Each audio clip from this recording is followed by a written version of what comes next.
O.G. Rose, and today we're going to be talking about a book called Searching for Marilyn Monroe, Parables and Other Animals by Pae Veo. Pae Veo is the genius, the wonderful, elegant, fantastic, wonderful genius over at Attention.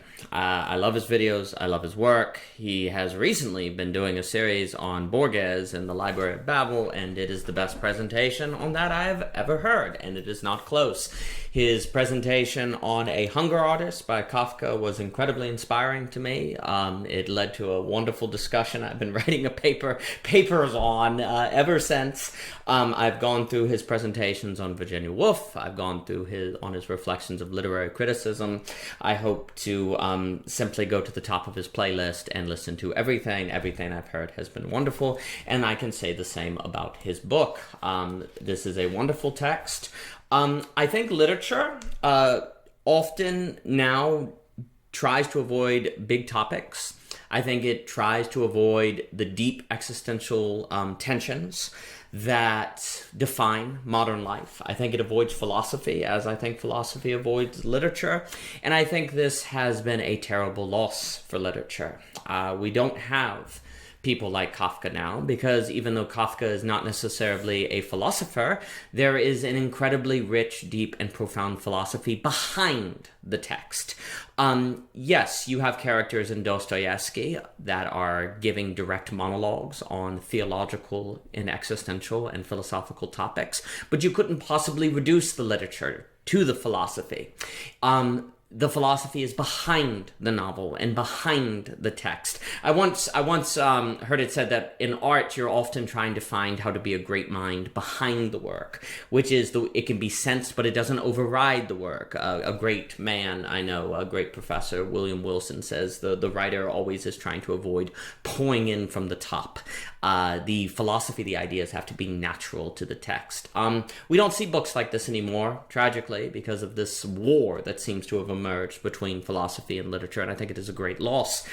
Fortunately, though, in Mr. Veo's work, we do have an example of that kind of novel, that kind of story, that kind of writing that I actually think is incredibly important, and that the loss of it is contributing to what Vervaeke and others call the meaning crisis. Because if you are going through existential tensions, if you are going through great philosophical quandaries, and you can't turn to a novel that you can resonate with because there are characters that are wrestling with the same tensions as you, then it's going to be very hard not to feel alone.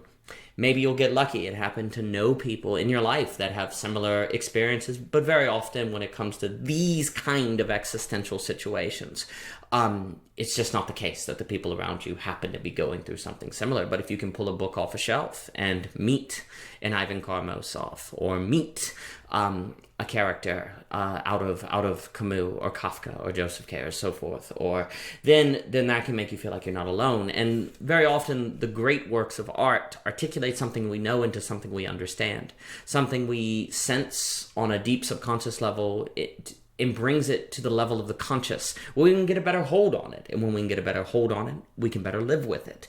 But if novels and stories cease to engage in this practice, in this kind of writing, in this kind of story, that will cease to be an option for us. Mr. Veo, though, is trying to redeem that text. And I could talk about numerous parts of the short story collection and the parables and different things. For example, this one, 53, which is about a writer talking with a character, and the character the writer has created is number 53. And there's such a power in this idea of 53 just coming into existence. Where was I a moment ago, he asks, and the writer will say, well, you were nowhere, but now you are here. And there's kind of a tragedy in the idea of the character realizing that everything that it is saying is a result of the writer writing it now.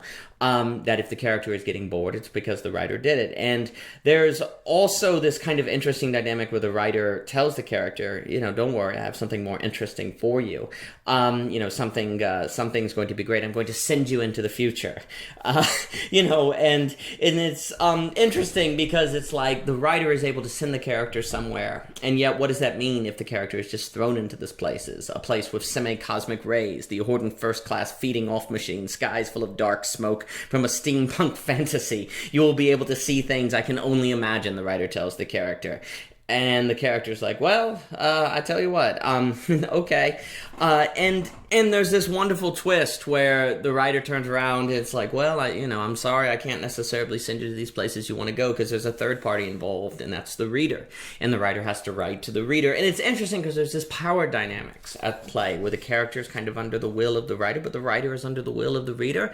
And the reader is, in a sense, controlled by the character because that's what the reader follows and that's what the reader reads about. And so there's this very interesting dynamic that is place, and the writer's like, but you also have to understand, I tell 53, it is not entirely my fault. Surely you are not suggesting that I know. No, it's the third party, the reader, because the reader has continued in this nonsense. It's nonsense. It has to happen. So what the reader likes, what the reader wants to see, there's a nonsense there that the writer has to write to, and there's a sense where then the writer has to torture the characters, and both of that the writer creates because it has to make the audience happy. And so there's a tragedy here.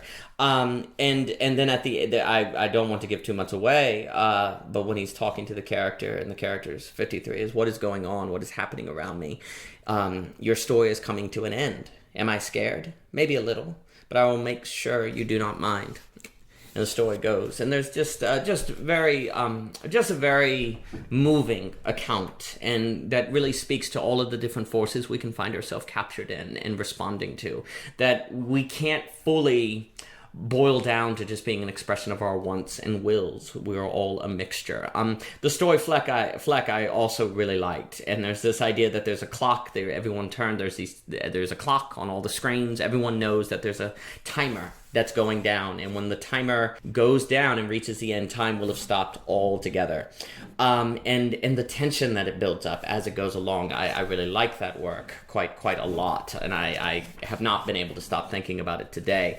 There's a parable on the path, which is going to explore notions of certainty and following what other people are doing and finding your own way, and it's a parable that is always really good. And I love the part, it could always be worse, was a wonderful one. A Bar Named Work. I love The Guard, which is playing off of Kafka's Before the Law, where a guard shows up at a guy's door, and the guard, he says, you are to do as I say. Anything that I tell you to do, you must follow through completely. Do you understand? This is what the guard is telling Ver.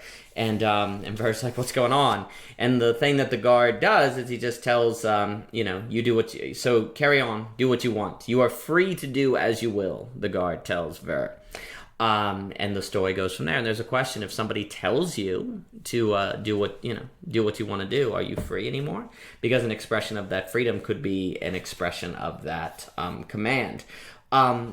There's so many different phrases that are just wonderfully done. I love the story, The Painter. There's also sometimes writers can overly exposit, overly explain the meaning of their text. They can have dialogues that tell the reader what they're supposed to think. It's very difficult to write a piece that without ever directly saying what the meaning is or what it's supposed to mean, it's clear as day to the reader, even in that discreteness, that it's discreet. And the way that with The Painter, when he goes to watch horses, this story ends, and it just ends with a certain tale, you know as a reader what's being said, and it's just fantastic because nothing more needs to be said than this very realistic dialogue from the person who's taking care of the horses. There's no direct exposition, but you know perfectly what the story is getting at, and I think that is a wonderful accomplishment, and that's what artists should be trying to do, especially writers. There's a fantastic sentence in one of the stories where it says, there are no such things as tamed, focused fires. There are no such things as tamed, focused fires. And that's true. Even a fire that's in a fireplace is not tamed. It is flickering. It is moving around. It is dancing. And there's something about great art and great expression that feels the same, where it feels like there's a fire there. That yes, the words don't move on the page. Yes, the sentences are solid. They're not dancing around.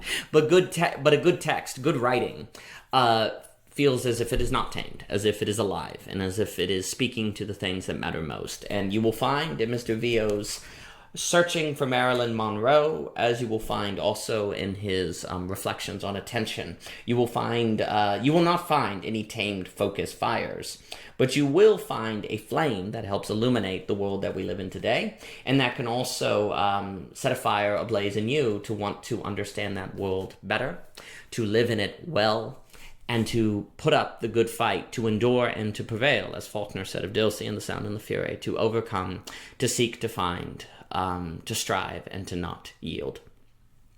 For more by Pae Veo, I would please see Attention, YouTube, his YouTube channel.